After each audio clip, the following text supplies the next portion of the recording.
దేవుడు నాకేం చేశాడు అంటున్నావా? ఆయన నీ పట్ల ఎన్నో మేలులు చేశాడు, ఎన్నో ఉపకారములు నీ పట్ల చేశాడు. దానికి నువ్వు ఆయన యందు కృతజ్ఞత కలిగి ఉండగలిగావా? ఉంటున్నావా? దేవుడి సన్నిధిలో కృతజ్ఞతగా? అలానే యథార్థవంతులు నా యొక్క సన్నిధిలో నివసించెదరు అంటే, నువ్వు ఈ రోజున యథార్థంగా ప్రవర్తిస్తే, దేవుడి సన్నిధిలో యథార్థంగా ప్రవర్తిస్తే ఆయన సన్నిధిలో నిలిచి భాగ్యం దేవుడు మనకి ఇస్తానంటున్నాడు. దేవుడి సన్నిధిలో, నీ యొక్క సన్నిధిలో నివసిస్తానంటున్నాం. దేవుడి సన్నిధిలో మనం నివసిస్తామంట.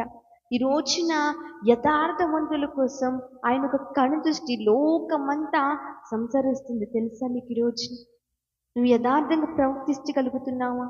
యథార్థవంతుల ప్రార్థన ఆయనకు ఆనందకరం అంట. మరి యథార్థంగా ప్రార్థన చేయగలుగుతున్నావా? యథార్థంగా ఉంటున్నావా దేవుడి సన్నిధిలో?